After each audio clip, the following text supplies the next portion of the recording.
ہے کہ اپنی بہن کا خیال کرے اور اپنے اوپر جنت کو واجب کر لے، اس دنیا کے اندر میں عزت کے ساتھ رہے اور آخرت میں اپنی بہن کی محبت کی وجہ سے اللہ کی جنت نعیم میں سکون اختیار کرے۔ یہ کون کر رہا ہے؟ ورنہ آقا سے پہلے ان بہنوں کی کون قدر کرنے والا تھا؟ آقا سے پہلے ان بہنوں کے کون حقوق ادا کرنے والا تھا؟ بیٹیوں کی کوئی قدردانی نہیں، ماؤں کی کوئی قدردانی نہیں، ہم بیویوں کی کوئی قدردانی نہیں۔ اے اللہ کے نیک بندو، لیکن میرے اور آپ کے آقا محمد عربی تشریف لاتے ہیں، یہ حقوق ادا کرنے پر لوگوں کو مجبور کرتے ہیں۔ جو اس شریعت پر عمل کرے گا اسے یہ حقوق ادا کرنے ہوں گے، اسے اپنی ماں کی خدمت کرنی ہوگی، اگر جنت اسے چاہیے تو اپنی بہن کا خیال کرنا ہوگا، اگر جنت اسے چاہیے تو اپنی بیٹیوں کا خیال کرنا ہوگا، اگر جنت اسے چاہیے تو اپنی بیوی کی محبت کے ساتھ اپنے وقت کو گزارنا ہوگا۔ اے اللہ کے نیک بندو، ورنہ کون اس زمین پر یہ حقوق ادا کرنے والا تھا؟ بعد میں تو ایک صحابی بھی حاضر ہوئے تھے، اور عرض کر رہے تھے آقا، جن کو شریعت نے حضرت صعصع کا نام دیا ہے، حضرت صعصع رضی اللہ تعالیٰ عنہ اللہ کے نبی کی خدمت میں حاضر ہو رہے ہیں اور اپنا ایک قصہ بیان کر رہے ہیں۔ آقا، ہم نے ایمان لانے سے پہلے بڑے گناہ کیے ہیں، آقا ہم نے ایمان لانے سے پہلے کچھ نیکیاں بھی کی ہیں، کیا ہمیں اس نیکیوں کا پھل ملے گا؟ کیا ہمیں ان گناہوں کی سزا ملے گی؟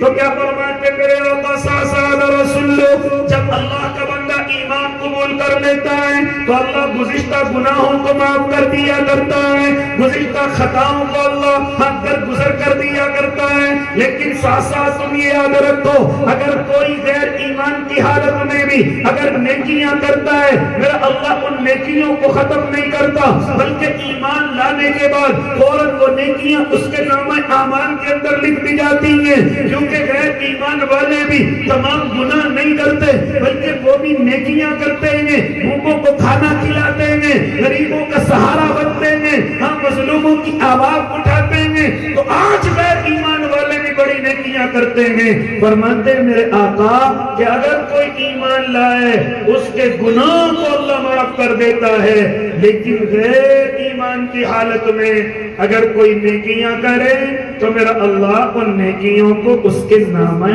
اعمال کے اندر لکھ دیتا ہے۔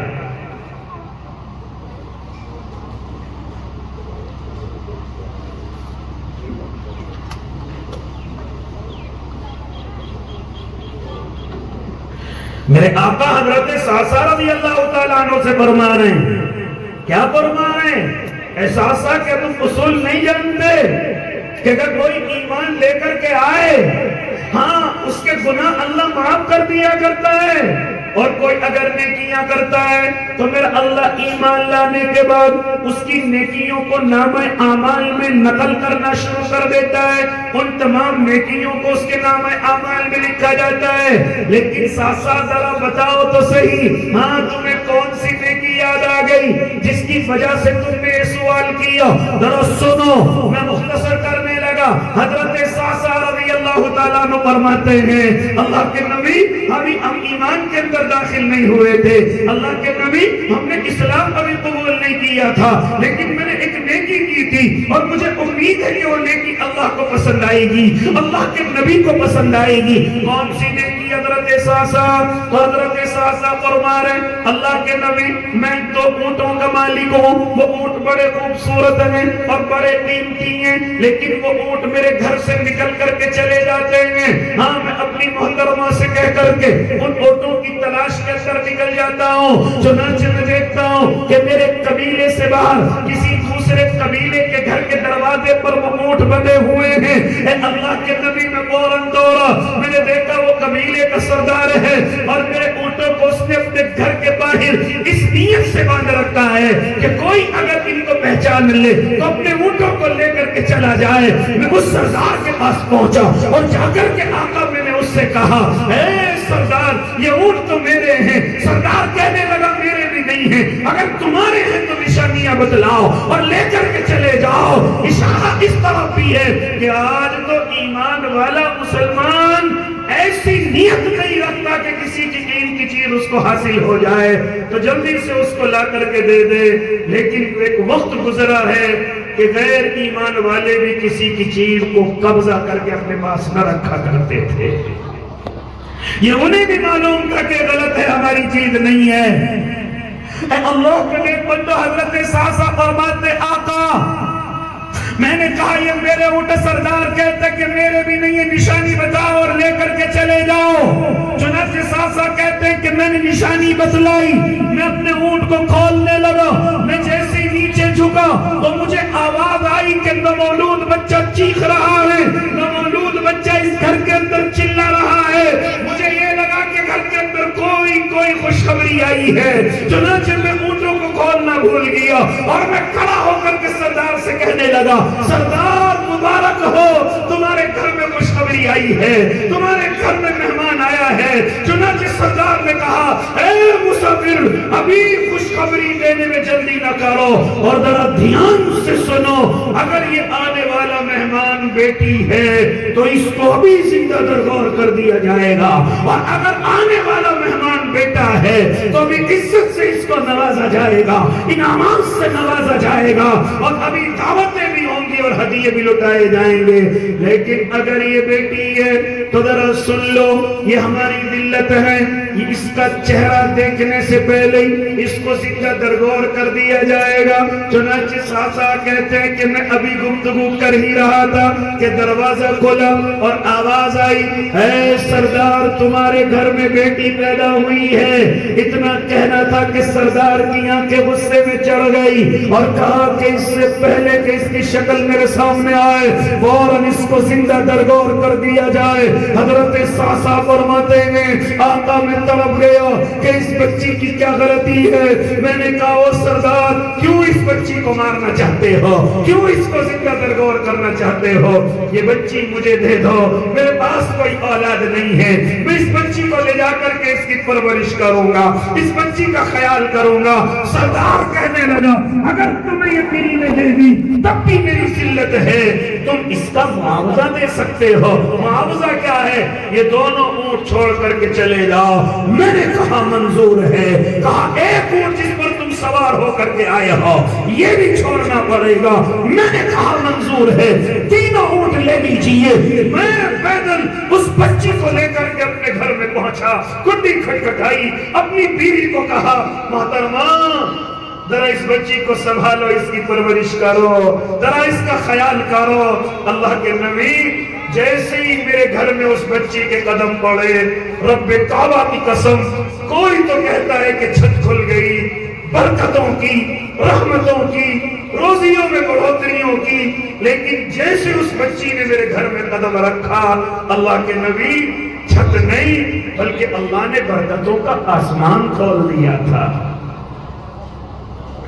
جیسے وہ بچی میرے گھر میں ہوئی میری روزی میں بڑھوتری ہو گئی، میرے کاروبار میں ترقی ہو گئی، اور وہ زمانہ ایسا ہی اللہ کے نبی بچیوں کو زندہ درگور کر دیا جاتا تھا۔ اب مجھے جہاں بھی معلوم ہوتا کہ وہاں بچی پیدا ہوئی ہے میں تیزی کے ساتھ دوڑ کر کے جاتا اور 3 اونٹ ان کو دیتا اور ان بچی کو مرنے سے بچا کر کے لے کر کے آ جاتا۔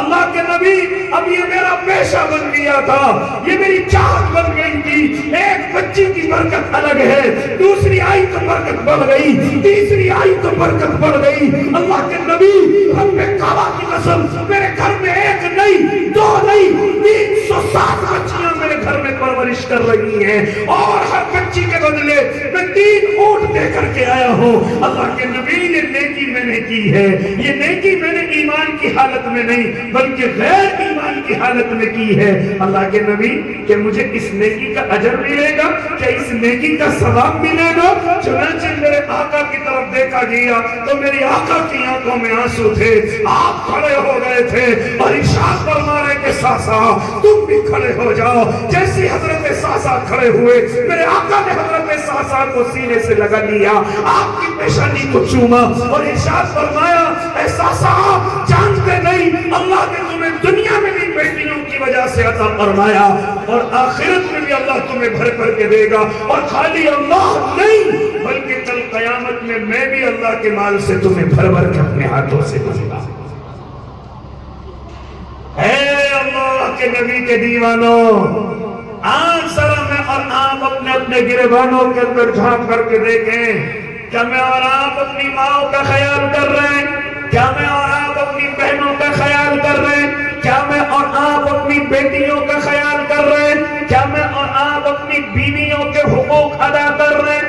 اگر نہیں کر رہے ہیں تو ذرا ہوش کے ناخن لیجئے، اور یہ جو سن نازک ہے اس کا خیال کیجئے، اس کی ذمہ داری کو اٹھائیے، زمانہ جاہلیت کی طرف واپس جانے کی کوشش نہ کریے۔ ان عورتوں سے نفرت زمانہ جاہلیت کے اندر ہوا کرتی تھی، آج بھی میرے اور آپ کے گھروں کا حال بن گیا کہ اگر یہ خبر مل جائے کہ گھر کے اندر بیٹی پیدا ہوئی ہے، ماں اور باپ کے چہرے اتر جاتے ہیں۔ آج وہی زمانہ لوٹ کر کے میری اور آپ کی زندگیوں کے اندر ہے۔ اگر کسی کے 4-5 بیٹیاں ہو جائیں تو لوگ ان کو تانے دینے لگتے ہیں، یہاں تک کہ بیوی کو دوسرے نکاح کی دھمکی دینے لگتے ہیں۔ اے اللہ کے نیک بندو، یہاں تک کہ اس کو اپنے گھر میں نحوست کی نظروں سے دیکھا جاتا ہے۔ آج پھر میرے اور آپ کے گھروں کا حال یہ بن گیا کہ اگر گھر میں بیٹی پیدا ہو جائے کوئی خوشی کا ماحول نہیں، کوئی ہدیے اور تحفوں کا ماحول نہیں۔ اگر گھر میں بیٹے ہو رہے ہیں تو اس کو عزت کی چیز سمجھا جا رہا ہے، اس کو مردانگی کی چیز سمجھا جا رہا ہے۔ حالانکہ اللہ کے نبی کے دیوانوں کہاں کھو گئے؟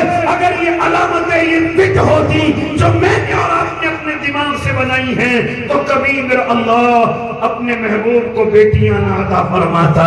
اگر یہ طاقت کی علامت ہوتی، اگر یہ بزرگیت کی علامت ہوتی تو اللہ اپنے محبوب کو بیٹے ہی بیٹے دیتا، بیٹیاں نہ عطا فرماتا۔ بیٹیاں نعمتوں کے ساتھ ساتھ اللہ کی رحمتیں ہیں، اس لیے اللہ نے میرے اور آپ کے آقا کو بیٹیاں ہی بیٹیاں عطا فرمائی ہیں۔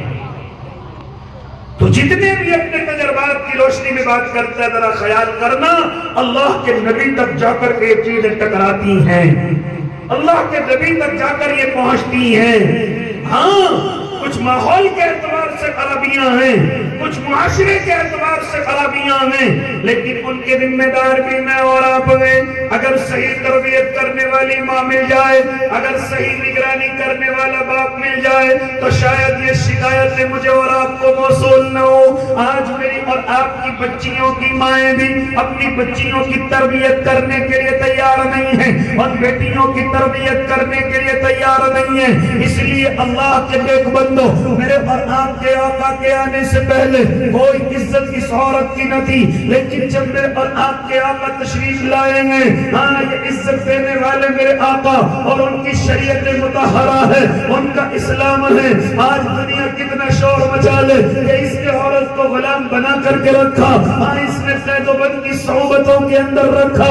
نانا اللہ کے نیک بندے، یہ عزت اسلام نے دی ہے، یہ اسے وقار اسلام نے دیا ہے، ورنہ کوئی اس زمین پر قدر کرنے والا نہ تھا۔ اور آج جو دنیا کہہ رہی ہے کہ ہم نے اس عورت کو عزت دی ہے، کوئی عزت نظر نہیں آ رہی ہے۔ نوکریوں پر ان کو بٹھا دیا گیا تاکہ مردوں سے کم ان کو نوکری دینی پڑے، میدانوں کے اندر برہنہ لا کر کے کھڑا کر دیا تاکہ زیادہ سے زیادہ لوگ دیکھنے کے لیے آئیں اور ہمارا کاروبار چلے۔ انہیں ہوٹلوں کی زینت بنا دیا گیا تاکہ زیادہ سے زیادہ کسٹمر آئے، دکانوں پر بٹھا دیا، ایک ہوتس بنا دیا۔ اے اللہ کے نیک بندو، آج عورت کا سب سے زیادہ استعمال اپنے کاروبار کو چمکانے کے لیے کیا گیا ہے۔ یہ نہیں کہ عورت کی قدر بڑھ گئی ہے، عزت بڑھ گئی۔ جو عزت اللہ رب العزت نے اسلام کے ذریعے سے اس عورت کو عطا فرمائی ہے، وہ آج تک دنیا میں کوئی نہ کر سکا، نہ کوئی دے سکا۔ اگر یہ عورت تیری ماں ہے تو بیٹے کی ذمہ داری کہ اپنی ماں کا خیال کرے، اس کو کمانے کی ضرورت نہ پڑے، اس کو کاروبار کی طرف چلنے کی ضرورت نہ پڑے۔ اسی لیے تو فرماتے تھے جب تیرا خرچ کرنے کے لیے دل چاہے تو سب سے پہلے اپنی ماں پر آ کر کے خرچ کرنا۔ جب تجھے اپنے مال سے تصرف کرنے کا ارادہ ہو تو سب سے پہلے اپنی ماں کی طرف خیال کرنا۔ کرنا, اپنے باپ کی طرف خیال کرنا. اے اللہ کے نیک بندو, اگر عورت کو بہن بنایا ہے تو اس کی ذمہ داری کہ بھائی اس کا خیال کرے. کوئی ضرورت نہیں کہ بہن کہیں جا کر کے کاروبار کرے, کہیں جا کر کے نوکریاں کرے. یہ ذمہ داری بھائی کی ہے کہ اپنے بہن کا خیال کرے. اسی طرح بیٹی کی ذمہ داری باپ کے سر پر, بیوی کی ذمہ داری اس کے شوہر کے سر پر ہے. خیال کریں گے نا انشاءاللہ؟ جتنے بھی درجے اللہ نے اس عورت کے بنائے ہیں قدر کریں گے نا انشاءاللہ؟ اگر ماں ہے تو انشاءاللہ قدر کریں گے, بہن ہے تو اس کے حقوق ادا کریں گے, بیٹی ہے تو اس کی پرورش اور تربیت اور اس کے حقوق ادا کے ساتھ ساتھ اس کا نکاح اچھی جگہ کریں گے. اور اگر بیوی ہے تو اس کو اپنی پیروں کی دھول نہیں بلکہ اس کو اپنی دوست, اپنی شریک, اپنی معین بنا کر کے رکھیں گے. اللہ ان مختصر سی باتوں پر مجھے بھی عمل کی توفیق دے, آپ کو بھی عمل کی توفیق دے. آمین وآخر دعواہم الحمدللہ. ماشاءاللہ. ابھی آپ حضرات